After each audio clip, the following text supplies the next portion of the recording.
Hello అండి. శ్రోతలకు నమస్కారం. సెక్రటరీ నవల ఆఖరి భాగానికి స్వాగతం అండి. చదువుతున్నది లక్ష్మి. మర్నాడు సాయంత్రం జయంతి గదిలో అద్దం ముందు కూర్చుని తలదూకుంటోంది. శేఖరం ప్రయాణం 4 రోజులకి వాయిదా పడింది. 4 రోజుల్లోనూ ప్రయాణం కోసం కావాల్సిన ఏర్పాట్లలో వెంట జయంతిని కూడా తీసుకెళ్లేందుకు అనుగుణంగా మార్పులు చేయడంతో సరిపోయింది. తలదూకుంటున్న జయంతికి వాసు ఉత్తరం వచ్చింది అంటూ కవర్ ఒకటి తెచ్చి ఇచ్చాడు. ఎవరు? ప్రసాద్ కాదు కదా? క్షణంసేపు గుండెలు కొట్టుకున్నాయి. కవర్ తిప్పి చూసింది. అడ్రస్ తన పేరుతో కేర్ ఆఫ్ విజయలక్ష్మి అని ఉంది. మద్రాస్ నుంచి తిరిగి వచ్చింది. కనుబొమ్మలు ముడిచి ఉత్తరం తీసి చూసింది. చాలా పెద్ద ఉత్తరం. ఉత్తరం చివరి సంతకం కోసం ఆత్రంగా వెతికింది. శేఖరం అని ఉంది. శేఖరం, నా ఉత్తరం అందలేదు అని 10 సార్లు అడిగిన శేఖరం, అది ఈ ఉత్తరమేనా? ఇందులో ఏముంది? మంచం మీద వచ్చి కూర్చుంది. ఇంత పెద్ద ఉత్తరం రాయడానికి శేఖరానికి ఎంత టైం పట్టిందో. అతని తెలుగు దస్తూరి ఇంత చిన్నగా, ఇంత అందంగా ప్రింట్ చేసినట్టు ఒకే రీతిగా ఉంటుందన్న సంగతి ఇంతవరకు తెలియదు. మంచం మీద వెనక్కి వాలి దిండిన అనుకుని పూర్తిగా ఏకాగ్రతతో చదవటం ప్రారంభించింది. జయంతి, నిన్ననే నీ పెళ్లి శుభలేఖ చేరింది. పెళ్లి నాటికి నేను రాలేకపోవచ్చు. 2-3 రోజుల్లో ఊరు వెళుతున్నాను. ఎప్పుడు తిరిగి వస్తానో కూడా నమ్మకం లేదు. కారణం, నాకు తిరిగి రావాలని లేదు. వచ్చినా రాకపోయినా పట్టించుకునేవారు కానీ బాధపడేవారు కానీ ఇక్కడెవరూ లేరు. జయంతి, నేను వెళ్ళిపోయే ముందు, శాశ్వతంగా నీ నుంచి దూరం అయిపోయే ముందు నీకు కొన్ని విషయాలు చెప్పాలి. అవి చెప్పేస్తే భవిష్యత్తులో ఏనాడైనా ఏ రూపంగానైనా నీకు నేను గుర్తు రావటం తటస్థిస్తే నీ మనసులో సానుభూతితో ఓ నిట్టూర్పు తప్ప అసహ్యంతో చిదరింపు కలగదని నమ్మకం. అందుకే ఈరోజు ఇంత ఓపికగా ఇవన్నీ చెప్పడానికి కూర్చున్నాను. జయంతి, చిన్నప్పటి నుంచి మానసికంగా చాలా ఒంటరిగా, ఓ విధంగా అందరికీ దూరంగా పెరిగాను నేను. మా అమ్మ నాకు 12 సంవత్సరాలప్పుడు పోయింది. కారణం తెలియదు. కానీ ఒక్క డాక్టర్ గారి కుటుంబం తప్ప నాకు ఆత్మీయులు కానీ బంధువులు కానీ లేరు. ఒక గీత తప్ప నాకు స్నేహితులు లేరు. స్కూల్లో కూడా ఎక్కువ మందితో నేను కలిసేవాడిని కాదు. మా అమ్మ కలవనిచ్చేది కాదు. అమ్మ పోయిన తర్వాత నా ప్రపంచం మరీ చిన్నపోయింది. దాదాపు శూన్యమైపోయిందని చెప్పచ్చు. ఆవిడ నలుగురితో నన్ను ఎందుకు కలవనిచ్చేది కాదో నాకు అప్పుడు అర్థమైంది. ఇంకేమైనా స్నేహాలు దొరికితే ఆవిడకి దూరం అయిపోతానేమోనని ఆవిడ భయం, ఆవిడ ఊహలు, ఆవిడ ప్రపంచమంతా నా చుట్టూ ఉండేదన్నమాట. మా అమ్మ పోయిన తర్వాత నా నాన్నగారు ఎలాగో అయిపోయారు. ప్రతి దాని మీద శ్రద్ధ తగ్గిపోయింది. వ్యాపారంలో క్రమేపీ నష్టం రావటం మొదలుపెట్టింది. చదువుకునే రోజుల్లో రేఖారాణి పరిచయం అయింది. చిన్నప్పటి నుంచి ఒక రకంగా పెరిగిన నేను తర్వాత అవకాశం వచ్చిన అందరితో కలుపుగోలుగా ఉండలేకపోయేవాడిని. కాలేజీలో నా చదివేదో నేను చూసుకుని నా మార్గాన్ని నేను పోయేవాడిని. రేఖారాణి బలవంతంగా నా జీవితంలో ప్రవేశించింది. నా ఒంటరితనాన్ని నుండి పట్టుబట్టి యువతలకి లాగి కాలేజీ ఫంక్షన్లు వాటిలో పాల్గొనేలా చేసింది. మా అమ్మ తప్ప ఇంకొక చనువు అంత బాగా ఎరగని నేను సహజంగా రేఖారాణి వైపు తిరిగాను. పైకి కనిపించే నీ గాంభీర్యమంతా ఒట్టి ముసుగు. ఇది తీసి లోపల చూస్తే నీ అంత హుషారైన మనిషి ఇంకెవరూ లేరు అనేది రేఖారాణి. నా చదువు పూర్తయింది. నాన్నగారు తన బిజినెస్ అంతా నా చేతుల్లో వదిలేశారు. నాకు రేఖారాణిని వివాహం చేసుకోవాలని ఉండేది. కానీ నాన్నగారు, డాక్టర్ గారు అంతా గీతను నా వారి కింద చూసేస్తున్నారు. వాళ్ళకి ఎదురు చెప్పే సాహసం లేదు. తొలి యవ్వనపు పొంగు అది. అది దాచుకోలేను, బయటపెట్టలేను. ఈ పరిస్థితుల్లో నాన్నగారు పోయారు. నాకున్న బంధం తెగిపోయింది. చాలా అప్పులున్నాయి. వాటినన్నింటినీ తీర్చాలి. నాన్నగారి పేరు ఎప్పట్లా నిలబెట్టాలి. కొడుకు సమర్థుడు, ప్రయోజకుడు అనిపించుకోవాలి. ఈ ఆశతో రాత్రింబవళ్ళు బిజినెస్లో కృషి చేశాను. ఎలాగైతేనే నేను అనుకున్నది సాధించగలిగాను. అప్పులు మెల్లమెల్లగా తీరుతున్నాయి. పడిపోతుంది అనుకున్న ఇల్లు నిలబడింది. దానికి మెరుగుదిద్దటం ప్రారంభించాను. ఈ లోపల నాలో అనారోగ్యం ఎప్పుడు ప్రవేశించిందో నాకే తెలియదు. రేఖారాణితో హద్దుమీరి అతి చనువుగా ప్రవర్తిస్తున్నాను. కోపంతో డాక్టర్ గారు రాకపోకలు నిలిపేశారు. అప్పుడప్పుడు జ్వరం వస్తుండేది. విపరీతంగా నీరసంగా అనిపించేది.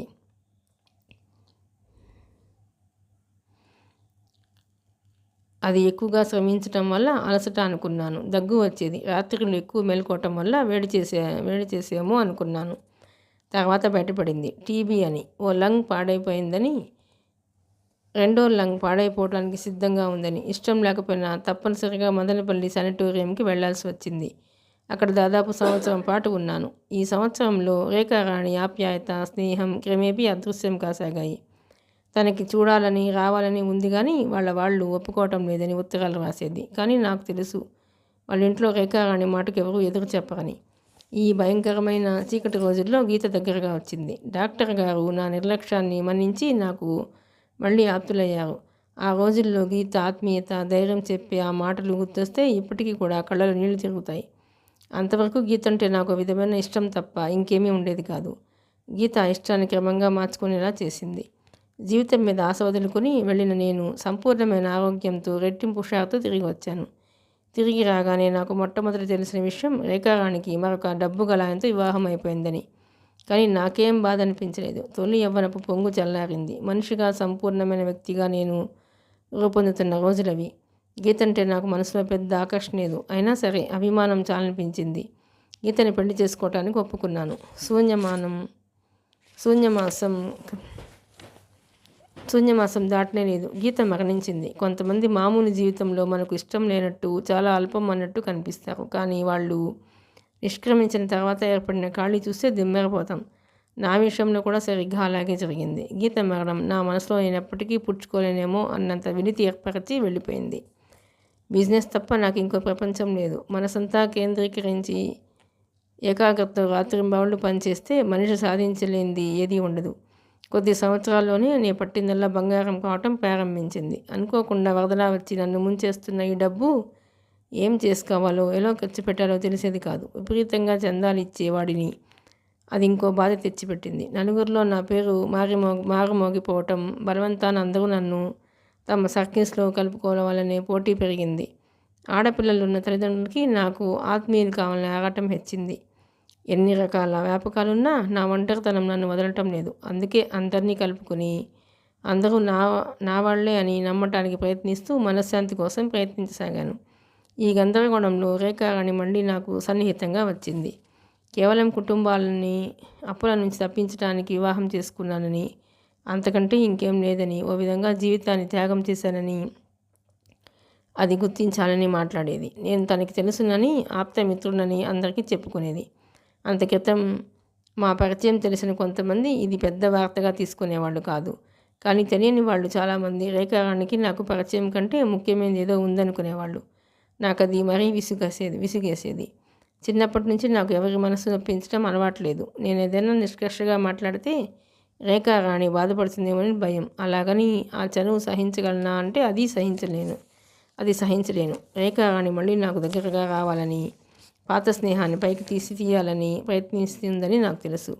ఆ ప్రయత్నంలో కూడా ఎప్పటికీ విజయం పొందలేదు. కారణం నా మనసులో ఎక్కడ పరిచయపు ఛాయలు కూడా మిగలలేదని నాకు ఒకడికే తెలుసు. ఆ పరిస్థితుల్లో నువ్వు పరిచయం అయ్యావు. ఆ రోజు నాకు బాగా గుర్తుంది. జీవితంలో ఎర్రసిరాతో అండర్లైన్ చేసి గుర్తుపెట్టుకోవాల్సిన క్షణాలవి. నాకు ఇప్పటికీ గుర్తుంది. ఆ రోజు నేను బెంగళూరు నుంచి తిరిగి వచ్చాను. రోజు రోజుకి పెరిగిపోతున్న ఆ వ్యాపారపు లాభ నష్టాల బేరీజులతో ఆలోచించి విసిగిపోయిన నేను వనితా విహార్లో ప్రోగ్రాం జరుగుతుంటే కొద్దిసేపు అలా నలుగురిలో కలిస్తే విశ్రాంతి లభించినట్టుంటుందని అనిపించి బయలుదేరాను. ప్రోగ్రాం మధ్యలో వచ్చాను. లోపలికి వెళ్ళడానికి ఇష్టం లేకపోయింది. మొదటి తరగతి ఎంట్రన్స్ దగ్గర నా వెనక కొద్దిగా చీకటిగా ఉంటే అక్కడ నిలబడ్డాను. అప్పుడు కూడా నిన్ను సరిగా చూడలేదు. ప్రోగ్రాం చూస్తుండగా నువ్వు మొన్నట్టుండి వెనక్కి తిరిగి లేచి నిలబడి లోపలికి వెళ్ళండి అన్నావు. చీకట్లో నిలబడి ఉన్న నాకు పూర్తి వెలుగులో నిలబడి ఉన్న నీ మొహం స్పష్టంగా కనిపిస్తోంది. నిన్ను చూడగానే ఉలిక్కిపడ్డాను. గీత పోలికలు ఎంత స్పష్టంగా కనిపిస్తున్నాయి. కానీ ఆ క్షణంలోని గీత కంటే ఎన్నో విధాలు ఎంతో అందంగా, అద్భుతంగా ఉన్నావనిపించింది. నీ కళ్ళల్లో కనిపించేంత సజీవమైన భావం గీత కళ్ళలో లేదు. నీ ముక్కు ఉన్నంత నాజూగ్గా కొనతేలి గీత ముక్కు లేదు. గీత పెదవులు, నీ పెదవులు అచ్చు ఒకేలా ఉన్నా నీ పెదవుల మీద మనోహరమైన చిరునవ్వు ఇద్దరికీ వ్యత్యాసం ఉందని చెబుతుంది. గీత మెత్తగా, మృదుభాషణగా కనిపిస్తుంది. నువ్వు పొగరగా, ఏమాత్రం అయిష్టాన్ని సర్దుకోలేని విసురు కలదానివిగా కనిపిస్తావు. నేను లోపలికి వెళ్ళననటంతో నువ్వు మళ్ళీ కూర్చుని డ్యాన్స్ చూడటంలో మునిగిపోయావు. కానీ నా కళ్ళని నీ మీదే ఉన్నాయని నీకు తెలియదు. నా శరీరంలో అణువణువు నువ్వెవరో తెలుసుకోవాలని ఆతృత పడుతోందని నువ్వు ఊహించలేదు. ప్రోగ్రాం అయిపోగానే నేను అడగాలనుకున్నాను. కానీ ఇంతలో సుమిత్రాదేవి వచ్చి నువ్వు వనితా విహార్ కొత్త సెక్రటరీ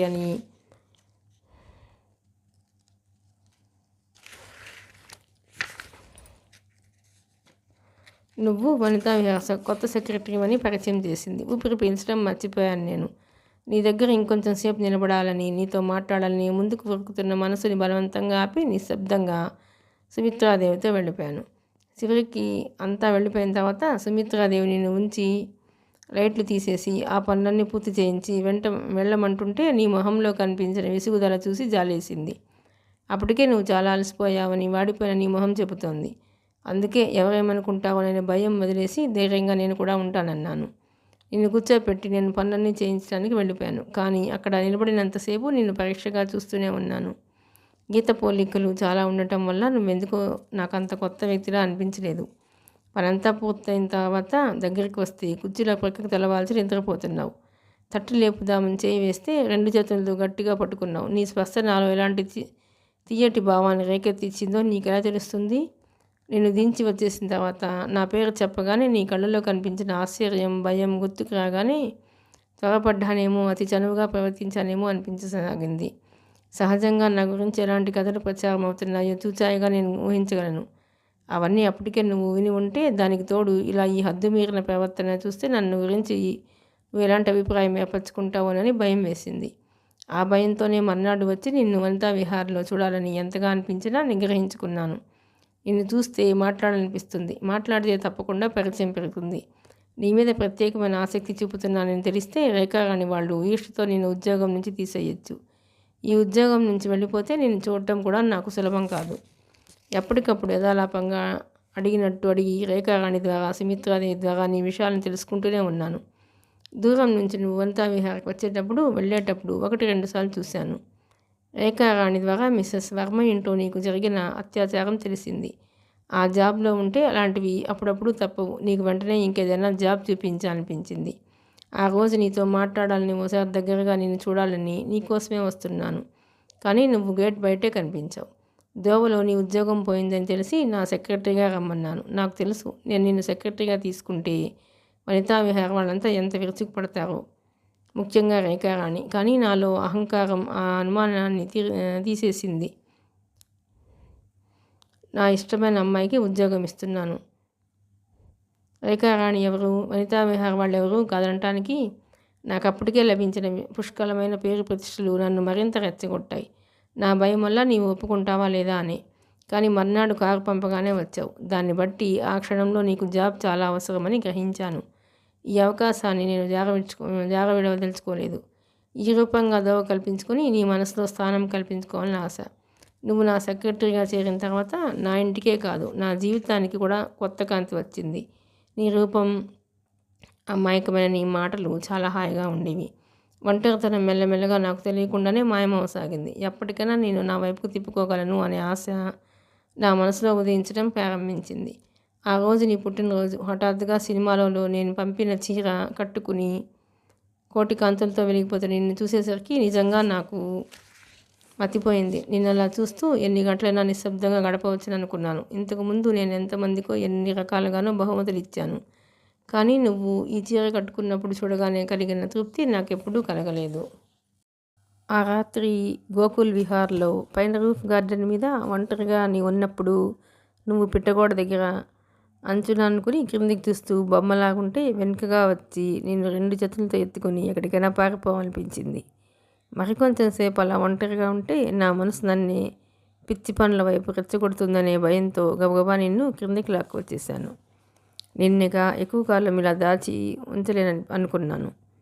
అందుకే సోవియట్ బృందానికి పార్టీ ఇచ్చినప్పుడు నిన్నందరికీ పరిచయం చేసేసి పెళ్లి చేసుకోవాలనే కోరిక కూడా బయటపెట్టడానికి నిశ్చయించుకున్నాను.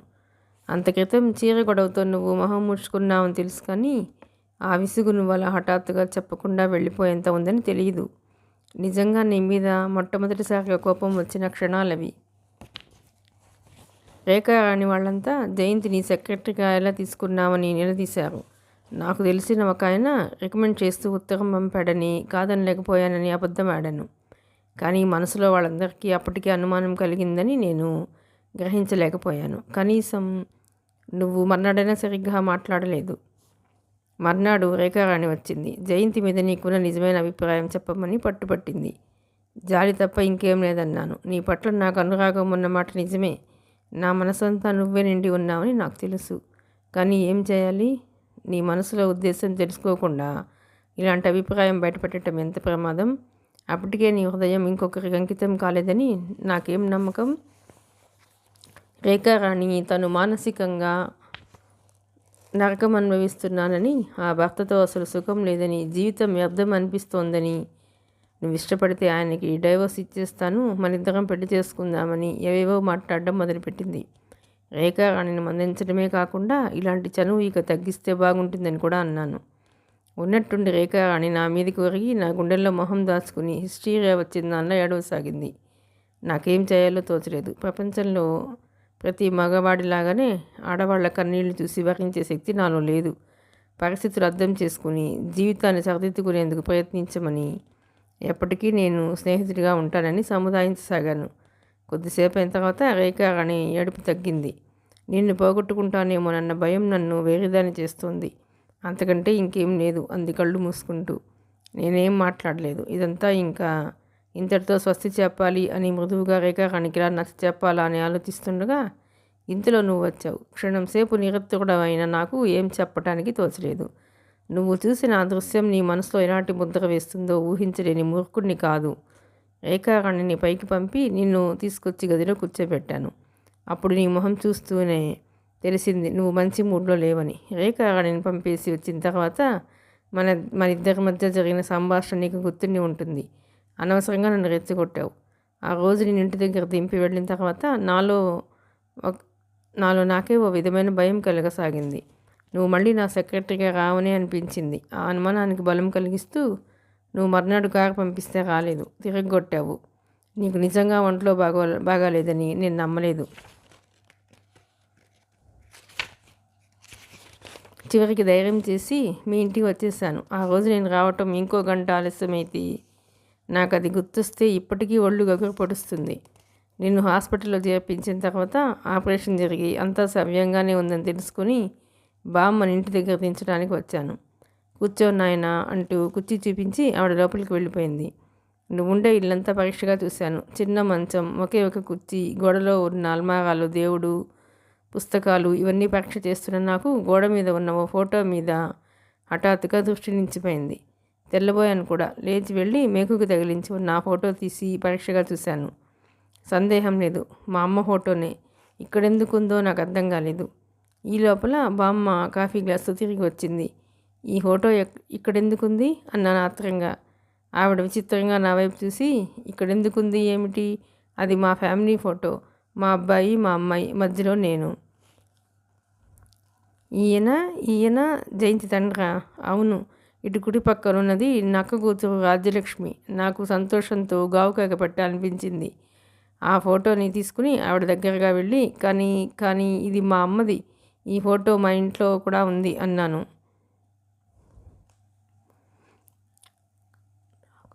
కాఫీ గ్లాస్ అలాగే పట్టుకుని ఆవిడ ఇంకా తెల్లబోయి చూస్తోంది. నేను వెంటనే చెయ్యి పట్టుకుని, నిజం, రాజ్యలక్ష్మి మా అమ్మ. మా ఇంటికి వస్తే ఇప్పుడే చూపుతాను. మై గాడ్, జయంతి నాకు వాక్యం పూర్తి చేయలేకపోయాను. తర్వాత బామ్మ ద్వారా తెలిసింది. మా అమ్మ చిన్నప్పుడే తల్లి తండ్రి పోతే వాళ్ళ మేనత దగ్గర పెరిగిందట. నేను పెంచుకుంటాను అని బామ్మ ఎంత ప్రతిమాలనా ఆవిడ ఇవ్వలేదట. ఆ మేనత్త చాలా గయ్యాళి. మా అమ్మ అభిప్రాయం ఏది బయటపెట్టలేనంత హడులుగా పెంచిందట. కానీ మీ నాన్న మా అమ్మ చాలా ఆప్యాయంగా ఉండేవారట. చివరికి వయసు వచ్చిన తర్వాత చాలా డబ్బు ఉందని ఓ రెండో పెళ్ళి ఆయనతో సంబంధం కుదిరిస్తే అది ఇష్టపడక పక్కింటి వారి అబ్బాయితో పారిపోయి వచ్చింది. ఇన్ని సంవత్సరాలు గడిచినా మా అమ్మకి నాన్నకి ఆవిడంటే భయమే. అందుకే ఎవరికి ఉనికి తెలియకుండా ఉండటం కోసం హైదరాబాద్ వచ్చి స్థిరపడిపోయారు. వాళ్ళు మళ్ళీ వాళ్ళెవరితోనూ పరిచయం ఏర్పించుకోవాలని ప్రయత్నించలేదు. బామ్మ ఇదంతా చెప్పిన తర్వాత మా అమ్మ వాళ్ళు అంత ఒంటరిగా ఎవరు బంధువులు లేకుండా ఎందుకు గడిపారో నాకు అర్థమైంది. నా ఆనందానికి హద్దులు లేకపోయాయి. నేను ఇంతగా కోరుకుంటున్న వ్యక్తి నాకు పరాయి మనిషి కాదు, నాకు మామయ్య కూతురు. నీ మీద నాకు అధికారం ఉంది. అన్నిటికంటే చాలా రోజుల తర్వాత మా అమ్మని మరపించేంత ఆప్యాయత ఇవ్వగలిగిన బామ్మ దొరికింది. నీ మీద నాకు హక్కుందనే అహంకారంతోనే నిన్ను నా ఇంటికి తీసుకొచ్చాను. కానీ బామ్మతో ఈ విషయం నీకు చెప్పవద్దని బ్రతిమలాడాను. నువ్వెలాగూ నా దానివే. కానీ ఇలా చుట్టరికం తెలిసి బామ్మ కోరిక మీద కాక నీ అంతటా నువ్వు నా దగ్గరికి రావాలి. అది నా కోరికే. నాకు చిన్నప్పటి నుంచి అలాగే అనిపించేది. నా స్థితిగతులతో ప్రమేయం లేకుండా నన్ను నా వ్యక్తిత్వాన్ని చూసి ఆకర్షింపబడి అనురాగం చూపే మనిషి కావాలి నాకు. నిన్ను అలాగే గెలుచుకోవాలనుకున్నాను. అక్కడ కూడా నాకు ఎదురు దెబ్బ తగిలింది. బామ్మ హఠాత్తుగా మరణించటంతో నేను చేసిన పొరపాటు తెలిసింది. నా అంతటా నేను చెప్పలేను. చెప్పటానికి ఎలాగో ఎన్నిసార్లు శక్తి అంతా కూడా తీసుకుని చెప్పటానికి ప్రయత్నించాను. కానీ ప్రతిసారి దెబ్బ తిని కృంగిపోయేవాడిని. రోజు రోజుకి నువ్వు దూరం అయిపోతావేమోననే భయం నన్ను వేరువాడించేసేది. చివరికి పెళ్లి చేసుకోవాలని నిశ్చయించుకున్నాను. అదే ఆ రోజు రాఖీ కట్టడానికి వస్తే చెప్పేశాను. మర్నాడు నాకు అర్జెంటుగా బెజవాడ వెళ్ళాల్సిన పని తగిలింది. వెళ్ళటం ఏమాత్రం ఇష్టం లేదు. కానీ నేను వెళ్ళకపోతే ఆ పని జరగదు. పని పూర్తయ్యేసరికి రాత్రి పొద్దుపోయింది. కొద్దిగా వాన పడుతుంది. పోనీ ఆ పూట ఆగిపోదామనుకున్నాను. కానీ మనసు ఒప్పుకోలేదు. బయలుదేరాను. పెళ్లికి ముందే నీకు చెప్పేయటం మంచిదని కూడా మళ్ళీ అనుకున్నాను. రోడ్డు రాత్రిపూట అవటం వల్ల రద్దీగా లేదు. అందుకే నేను స్పీడ్గా పోనీయమన్నాను. వెనక సీట్లో చేరగలబడి నీతో కలిసి గాలిమేడలు కడుతున్న నాకు దూరం నుంచి వస్తున్న పెద్ద లారీ కనిపించింది. నా డ్రైవర్ కాషన్ ఇచ్చి సైడ్ చూపించాడు. వాడు చేయి చూపించినట్టు చూపించి పక్కకి తిరిగాడు. అంతే. ఏమైందో నాకు తెలియదు. నాకు మళ్ళీ మెలకు వచ్చేసరికి హాస్పిటల్లో ఉన్నాను. నాకంటే తక్కువగా దెబ్బలు తగిలిన డ్రైవర్ నన్ను ఎలాగో తీసుకొచ్చి డాక్టర్ గారికి అప్పచెప్పాడు. అప్పటికప్పుడు హాస్పిటల్లో చేర్పించారు. మోచేతికి మోకాలికి బలమైన దెబ్బలు తగిలాయి. చెయ్యో కాలో ఏదో ఒకటి పూర్తిగా దెబ్బతిని ఉంటుందని, అంగవైకల్యం తప్పదని భయపడ్డాను. కానీ అదృష్టమో దురదృష్టమో సవ్యంగానే బయటపడ్డాను. దాదాపు 4 రోజులు హాస్పిటల్లో ఉన్నాను. ఈ లోపల నువ్వు లేవు, కనిపించడం లేదన్న వార్త సగాఘాతంలా తగిలింది. నిన్ను ఆఖరిని చూసింది నాయర్. వాడు కారు వద్దు, బస్సు మీద పెడతాను అని బయలుదేరామని చెప్పాడు. ఇంట్లోంచి బయలుదేరి నువ్వు వెళ్ళవలసిన చోటు చేరుకోలేదు. మధ్యలో ఏమైపోయావో, ఎలా మాయమయ్యావో ఎవరికీ తెలియదు. ఆ రోజు నువ్వు తను పెళ్లి చేసుకోమని అడిగావని, మందలించి వెళ్ళిపోయానని శివరాం చెప్పలేక చెప్పాడు. నాకు అప్పుడు చూచాయగా అర్థమైంది నేను చాలా పొరపాటు చేశానని. నువ్వు పెళ్ళికి ఇష్టపడడం లేదేమోనన్న అనుమానం అప్పుడు వచ్చింది. కానీ ఏం చేయాలి?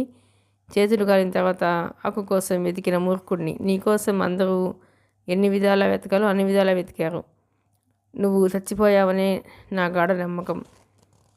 గాయాల నుంచి కోలుకుని ఇంటికి వచ్చిన నిన్ను గురించిన ఆలోచనలు భయంకరంగా పీక్కు తినసాగినాయి. నేను పైకి ఏమీ అనలేదు. కానీ అందరికీ తెలుసు లోపల నాలో ఎన్ని అగ్నిపర్వతాలు బదులవుతున్నాయో. నవ్వితే అందరితో కలిసి నవ్వు, ఏడవదలుచుకుంటే ఎక్కడన్నా మారుమూలకు పోయి ఒంటరిగా ఏడు అన్న సూత్రాన్ని నేను నమ్ముతాను. అందుకే నా దుఃఖం ఎవరికీ పంచదలుచుకోలేదు. హాస్పిటల్ నుంచి ఇంటికి వచ్చి 4-5 రోజులకి, అంటే అప్పటికి నువ్వు వెళ్ళిపోయి దాదాపు నెల మీద వారం కావస్తుంది. కాగితాల కోసం డాయర్ తెచ్చిన నాకు వాటి అట్టడుగులని ఉత్తరం కనిపించింది. ఆత్రంగా ఉత్తరం చూసి నీళ్లు కారిపోయాను. కోపంతో అసహనంతో ఒంట్లో రక్తం మరిగిపోయింది. నాయర్ని పిలిచి ఇదెప్పుడు వచ్చిందని గర్జించాను. వాడు నాకు తెలియదన్నాడు. వాసుని పిలిచి అడిగితే నిజమేనని, నాకు దెబ్బలు తగిలి హాస్పిటల్కి పరిగెట్టి ఆ కంగారులో ఆ ఉత్తరం డ్రాయర్లో పడేసి మర్చిపోయానని ఒప్పుకున్నాడు. నాకింతవరకు ఎప్పుడూ ఎవరిని కొట్టాలనిపించలేదు. కానీ ఆ క్షణంలో వాడిని నిలువునా చీరేయాలనిపించింది. ఆ రాత్రికి రాత్రి బెంగళూరు బయలుదేరాను. మనసులో ఎగిరెగిరి పడుతున్న ఆశ నిరాశల మధ్య హోటల్కి వచ్చేసరికి నిరాశే గెలిచింది. నిన్ను గురించి వివరాలేం నాకు చెప్పలేకపోయారు. అక్కడే 10 రోజులుండి బెంగళూరు అంతా వెతికాను. చిత్రం ఏమిటంటే అప్పుడు ప్రసాద్ దగ్గర కూడా 2 రోజులున్నాను. కానీ ప్రసాద్ నీ విషయం చెప్పలేదు. అయినా అతని తప్పేముంది? అతనికేం తెలుసు నేనేం పని మీద వచ్చానో? నేను చెప్పలేదు. బరువైన హృదయంతో హైదరాబాద్ తిరిగి వచ్చేసాను. ఒంట్లో బాగుండగా నీ పిలుపు అందుకోలేకపోయానని నీకెలా తెలుస్తుంది? తెలియదు, ఎప్పటికీ తెలియదు. అదే నన్ను వేధించింది. ఈ మధ్యలో ప్రమీల గొడవ ఒకటి. రేఖారాణి వాళ్ళందరికీ నేనే మీ చుట్టాలింటికి పంపించేశానని చెప్పాను. డాక్టర్ గారికి, సునంద వాళ్ళకి, శివరాం, ప్రమీలకి తప్ప ఇంకెవరికి ఈ సంగతి తెలియదు. నువ్వు లేవనే అదును చూసుకుని రేఖారాణి నన్ను మరింత విసిగించడం ప్రారంభించింది. చివరికి నిష్కర్షగా ప్రమీలను చేసుకోనని, నాకెప్పటికీ అసలు పెళ్లి చేసుకునే ఉద్దేశమే లేదని ఖచ్చితంగా బయటపెట్టేశాను. అలాగైతే కరుణాకరం గారు తన భర్త బిజినెస్ నుంచి తప్పుకుంటారని బెదిరించింది.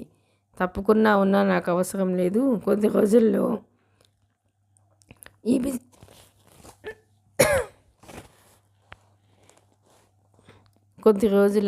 ఈ బిజినెస్ చాలా భాగం బొంబాయిలోని మా ఓ మార్వాడికి అమ్మేస్తున్నానని చెప్పాను. రేఖ రండి తెల్లబోయింది. తగ్గి మెత్తగా అనునయంగా అసలు కారణం ఏమిటో చెప్పమని ప్రాధేయపడింది. నీకు అనవసరం అన్న ఒక్క మాట కంటే ఇంకేమీ మాట్లాడలేదు. ప్రమీల కూడా ఎదురు తిరిగింది.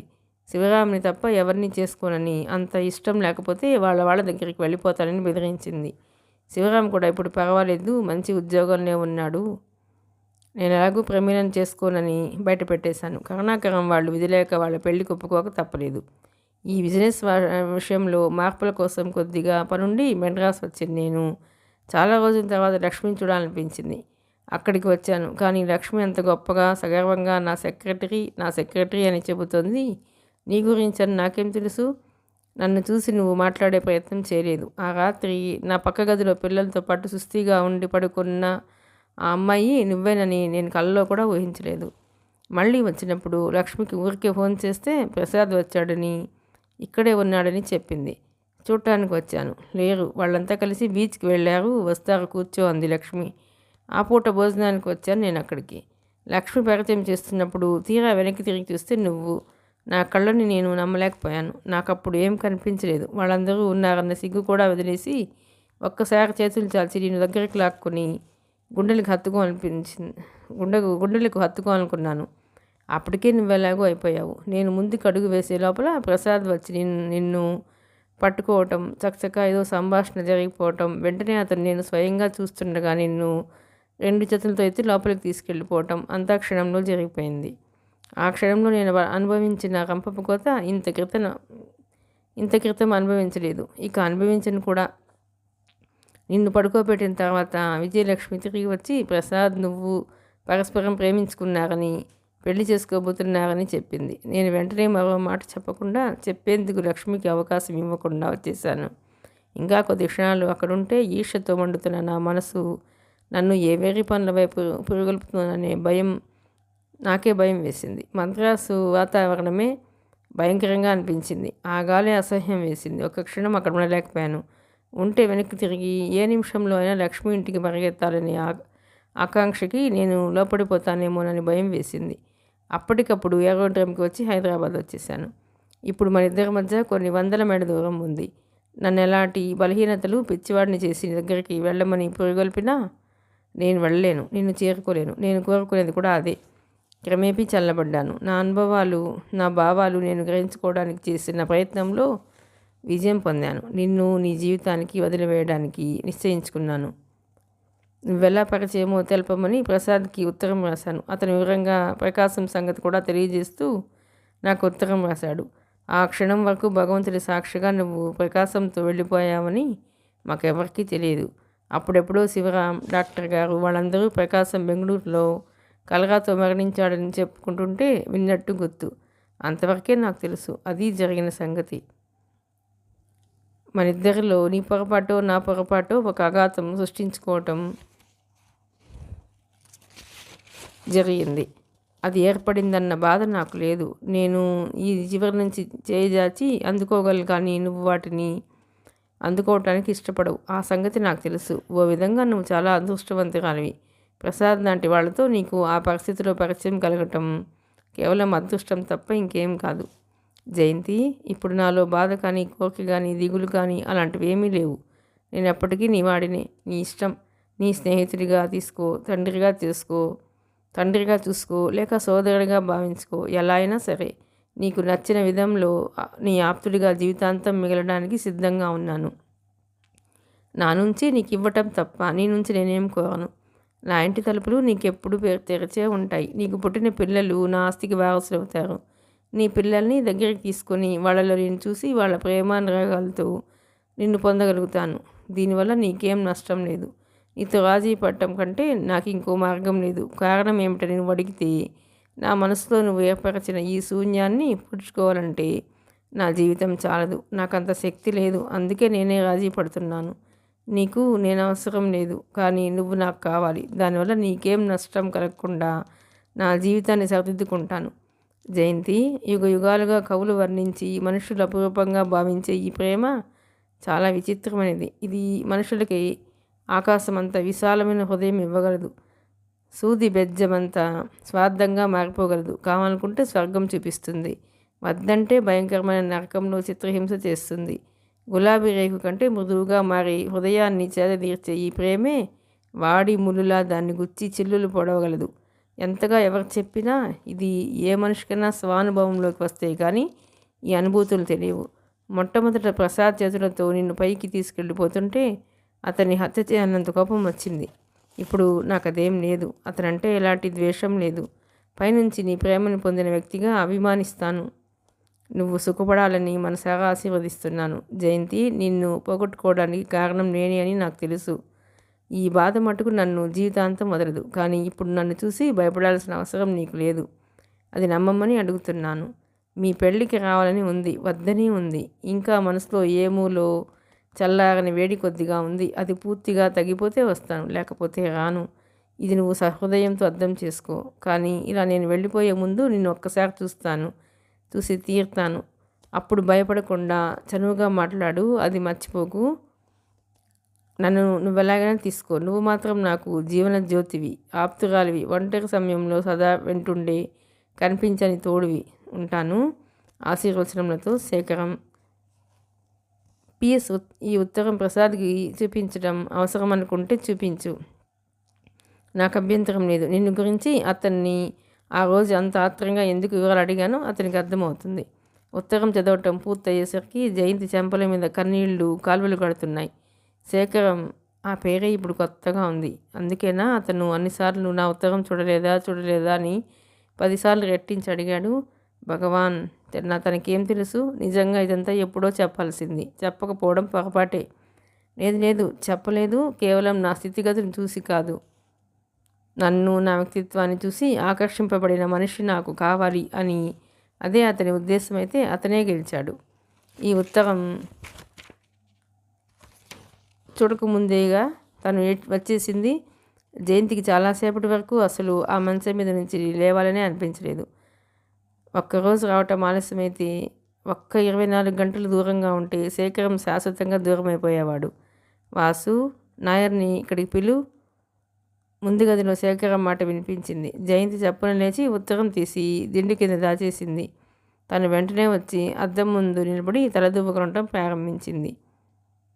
గుండెలు వేగంగా కొట్టుకుంటున్నాయి. శరీరం, మనసు ఏకమై అతని కోసం అణువణువు ఆత్రంగా ఎదురు చూస్తున్నాయి. ఇప్పుడు కనిపించబోయే శేఖరం వేరు, పూర్తిగా వేరు. శేఖరం గదిలోకి వచ్చి కోటు విప్పి కుర్చీ మీద గిరాటేసి కూర్చుని బూటు విప్పుకోవటం ప్రారంభించాడు. ఇంకా నువ్వు తయారు కాలేదు? ఏం చేస్తున్నావు ఇంతవరకు? ఓ అరగంటలో వాళ్ళందరూ వస్తున్నారు. ఎవరెవరు? తన గొంతు తనకి కొత్తగా వినిపించింది.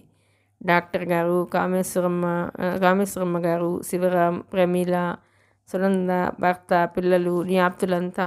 జయంతిని అతని దగ్గరికి పిలవలేదు. అతని దగ్గరగా వెళ్ళాలని కోరికని అణుచుకోవటం జయంతికి సాధ్యం కావడం లేదు. అన్ని ఏర్పాట్లు జరిగిపోయినాయి. రేపు రాత్రి బయలుదేరి ముందు సరాసరి తిరుపతి వెళ్ళడం. శేఖరం ఆగిపోయాడు. వెళ్ళి కుర్చీ మీద పడేసిన అతని కోటు చేతిలోకి తీసుకొని చూస్తూ అంది. వెళ్ళి జయంతి గొంతును అనుకరిస్తూ అన్నాడు. జయంతి నిశ్శబ్దంగా అతని కోటును తీసుకెళ్ళి హ్యాంగర్కి తగిలించింది. వెళ్ళి తర్వాత అక్కడి నుంచి యాత్ర విసుగు పుట్టినన్ని రోజులు నువ్వు ప్రయాణం చేయలేక ఇల్లో అని గొడవ పెట్టేంత వరకు. శేఖరం వాక్యం పూర్తి చేయలేదు. మెల్లగా జయంతి వెనుక నుంచి అతని మెడ చుట్టూ చేతులు వేసి భుజం మీద తల అంచుకుంది. దీని భావమేమి తిరుమలేసా? జయంతి తన మీదికి వంగటంలో ముందుకు పడిన పొడగాటి జుట్టుని చేతిలోకి తీసుకుని గుప్పెట్లో పట్టి చూస్తూ అన్నాడు. వెనక నుంచి సమాధానం రాలేదు. చెప్పు, ఏమిటి? మళ్ళీ మూడ్ మారిందా? మెడ్రాస్ వెళ్ళిపోవాలనుకుంటున్నావా? చేయి జాతి జయంతి భుజం పట్టి తన ముందుకు లాక్కుంటూ అడిగాడు. క్షణం సేపు ఇద్దరు చూపులు కలుసుకున్నాయి. జయంతి 2 కళ్ళ నిండా నీళ్లు నిండి ఉన్నాయి. మై గాడ్ జయంతి! శేఖర్ మాధుర్దాగా చూశాడు. జయంతి చప్పున అతని గుండెల్లో మొహం దాచుకుంది. ఏమిటి? ఏమైంది? కంగారుగా అడిగాడు. మీరు నాకెందుకు చెప్పలేదు? ఏమిటి? ఏం చెప్పలేదు? ఉత్తరం గురించి. ఉత్తరమా? మీరు మెడ్రాస్కి పోస్ట్ చేసిన ఉత్తరం ఈరోజు తిరిగి వచ్చింది. జయంతి. శేఖరం పెదవులు అస్పష్టంగా పలికాయి. వెంటనే జయంతిని భుజాలు పట్టి మోచేతి దూరంలో నిలబెట్టి కళ్ళలోకి పరీక్షగా దేన్నో వెతుకుతున్నట్టు చూశాడు. మీరే గెలిచారు. కన్నీళ్ల మధ్య చిరునవ్వుతో ఉంది. శేఖరం ఇంకా అలాగే చూస్తున్నాడు. జయంతి కళ్ళు మెల్లగా కిందికి వాలిపోయాయి. కానీ కానీ నేను అలా వెళ్ళిపోవటమే మంచిదైంది. లేకపోతే ఎప్పటికీ మీ విలువ తెలిసేది కాదేమో. నీ మొహం కేవలం అదృష్టం తోడుగా ఉండటం వల్ల ఎక్కడికి వెళ్ళినా జాగ్రత్తగా నా దగ్గరికి వచ్చి తిరిగి వచ్చావు. ఒకవేళ ప్రకాశమే బ్రతికుంటే? జయంతి శరీరం భయంతో జలధరించింది. నిజం అంది ఒప్పుకుంటున్నట్టు. జయంతి మనసులో భయాన్ని గుర్తించిన శేఖరం దగ్గరికి లాక్కుని, నువ్వు కాదు, నేను అదృష్టవంతుడిని. లేకపోతే నా శేష జీవితం అంత ఆవేదనతో మతి చెల్లించినట్టు పిచ్చివాళ్ళ బ్రతకాల్సి వచ్చేది. ఇప్పుడు చల్లని వెన్నెల్లా ఆహ్లాదం ఇస్తున్న ఈ మనశ్శాంతి అప్పుడు దూరంగా పారిపోయి ఎండమావిలా వెక్కిరించేది అన్నాడు. జయంతి సమాధానం చెప్పలేదు. మౌనంగా అతని భుజం మీద తల అంచుకుని తృప్తితో కళ్ళు మూసుకుంది. అయిపోయిందండి. మరో మంచి నవలతో మళ్ళీ కలుద్దాం. ప్లీజ్ అండి, ఈ నవల కనుక మీకు నచ్చినట్లయితే ఒక లైక్ కొట్టండి, షేర్ చేయండి, సబ్స్క్రైబ్ చేయరు.